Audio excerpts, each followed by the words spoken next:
नमस्कार, BNN में आपका स्वागत है। मैं हूं मिथिलेश द्विवेदी। भाजपा के देवतुल्य, वाकई में भाजपा का देवतुल्य कौन है? क्यों कहा जाता है कार्यकर्ताओं को देवता के समान?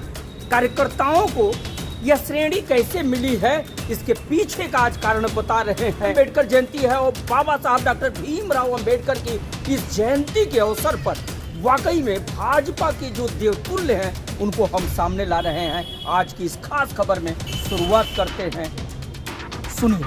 कि आज हमारे बीच पत्रकार, मीडिया इतनी बड़ी हस्ती होती है, किसी का पेपर में आना, ये आज बाबा साहब की देन है कि आज ये मेरे सामने सौभाग्यवती श्रीमती जिला पंचायत सदस्य श्रावणी मौर्य हमारे बीच आ गई है। मैं उनका और मेरे ग्रामवासियों की तरफ से मैं और मेरे ग्रामवासी उनका तहे दिल से हार्दिक स्वागत और अभिनंदन करते हैं। जोरदार जयकारा लगाएंगे। बाबा साहब हमारे, बाबा साहब हमारे, बाबा साहब हमारे। जब तक सूरज चांद रहेगा, जब तक सूरज चांद रहेगा, बाबा साहब हमारे। आज ये बाबा साहब की ही देन है जो आज इन सब चेहरों का आगमन है। साथियों, ये डॉक्टर भीमराव अंबेडकर एक नाम नहीं है, एक सोच है, एक विचारधारा है। जिस सोच और विचारधारा के बल पर आज पंक्ति के अंतिम छोर पर खड़े व्यक्ति को मूलभूत सुविधाओं का जो लाभ मिल रहा है वो इन्हीं महापुरुषों की देन है। क्योंकि आजादी के पहले किसी गरीब का बेटा राजा नहीं बन सकता था। राजा तो केवल राजा का बेटा बनता था, फिर उनका बेटा, उनका बेटा, उनका बेटा, इस तरह से हजारों सालों तक वही व्यवस्थाएं चली।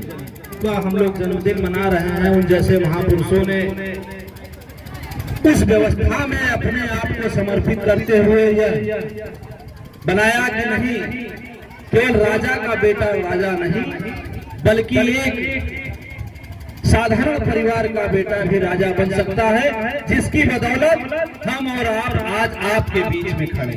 उन्होंने सबसे बड़ा हथियार हम सबको दिया, एक समानता का अधिकार दिया। संविधान के बदौलत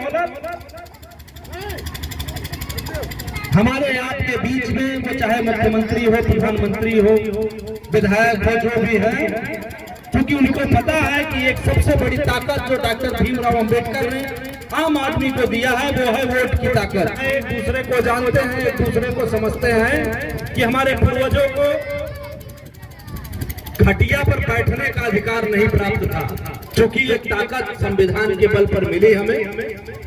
और अब सबको पता है कि एक न एक दिन, नहीं आज, नहीं कल, नहीं 1 साल बाद, 4 साल बाद, 5 साल बाद फिर हमें उसी गरीब व्यक्ति के दरवाजे पर जाना पड़ेगा।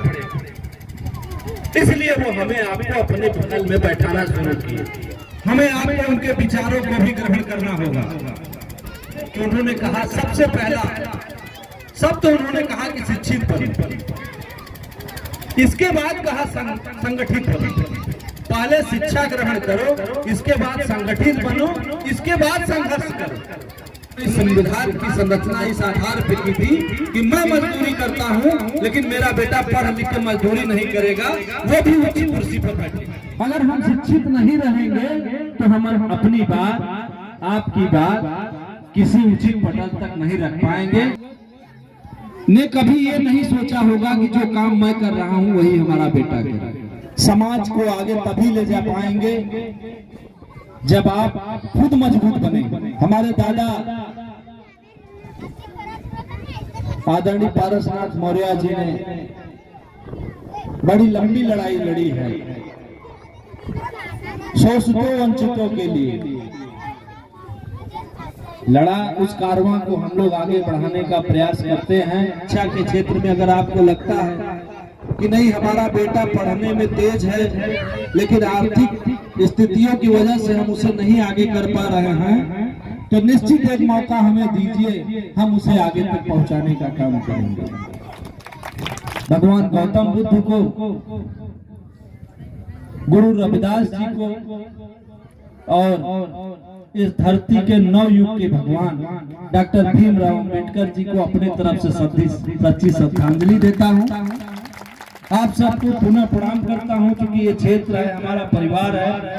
सबसे पहले मैं हम सबके वास्तविक भगवान जिन्होंने हम लोग को इस काबिल बनाया कि आज हम लोग खड़े होकर भाषण दे रहे हैं, महामना डॉक्टर भीमराव अंबेडकर की जयंती पर हम उनको सत सत नमन करते हैं। एक समय था कि हमारे पूर्वजों को पढ़ने का अधिकार नहीं था और खाट पे बैठने का अधिकार नहीं था। हम लोग शूद्रों के श्रेणी में आते थे, जिनका कार्य था केवल सेवा करना। हमें डॉक्टर भीमराव अंबेडकर की पूजा करनी चाहिए, जिन्होंने हमें समानता का अधिकार दिया, शिक्षा का अधिकार दिया, जिनके वजह से हम लोग आज शिक्षित हुए हैं। डॉक्टर भीमराव अंबेडकर जी ने कहा था कि शिक्षित बनो, संगठित रहो, संघर्ष करो। संघर्ष तो आज हम कर रहे हैं, लेकिन फिर भी शिक्षा में पीछे हैं। उन्होंने कहा था अपना लीडर उसे बनाओ जो आपकी बात हर पटल पे रख सके। भारतीय जनता पार्टी का गांव-गांव अभियान चल रहा है, क्या कहेंगे? भारतीय जनता पार्टी का जो गांव-गांव चलो अभियान चल रहा है, उसके अंतर्गत पार्टी ने ये निर्णय लिया है कि जब हमारे कार्यकर्ता गांव-गांव में जाएंगे तो उससे आकलन आम आदमी से मिलेंगे, तो सरकार की योजना कितना निचले स्तर तक पहुंची इसका आकलन होगा और अभी क्या बाकी रह गया है उसकी जानकारी होगी। इसलिए ये पार्टी ने काम शुरू किया है और आज उसी के तहत हम लोग गांव-गांव जाने का काम किए। भारत रत्न हमारे देश का पूरे विश्व में डंका बजाने वाले डॉक्टर भीमराव अंबेडकर साहब का आज जन्मदिन है, उसके तहत भी हम लोग गांव-गांव जा कर के कई गांवों में, अभी मैं सुकुलपुर, रोही, कोल्हापुर और आपके विरोधपुर समेत अभी कई दर्जनों गांव में अंबेडकर साहब के जन्म शताब्दी समारोह को मनाने का हमको काम करना है और अंबेडकर साहब के सपनों का भारत बनाने का ये देश में डबल इंजन की सरकार श्रद्धेय मोदी जी के नेतृत्व में, श्रद्धेय योगी जी के नेतृत्व में अंबेडकर साहब के सपनों का भारत बनाने का काम कर रही है। उनका मुख्य सपना था कि देश में समानता आवे, देश के सभी नागरिक शिक्षित हों और इसके लिए हमारी दोनों डबल इंजन की सरकार ने शिक्षा के क्षेत्र में तमाम मेडिकल कॉलेज, इंजीनियरिंग कॉलेज, कृषि विश्वविद्यालय और इंटर कॉलेज, निचले स्तर पर प्राइमरी स्कूल, कंपोजिट विद्यालय, शिक्षा के स्तर में इतना सुधार किया है कि जैसे कि हमारे देश के प्रत्येक बच्चे, प्रत्येक नागरिक शिक्षित होकर के देश का और अपने समाज का, परिवार का नाम रोशन करें।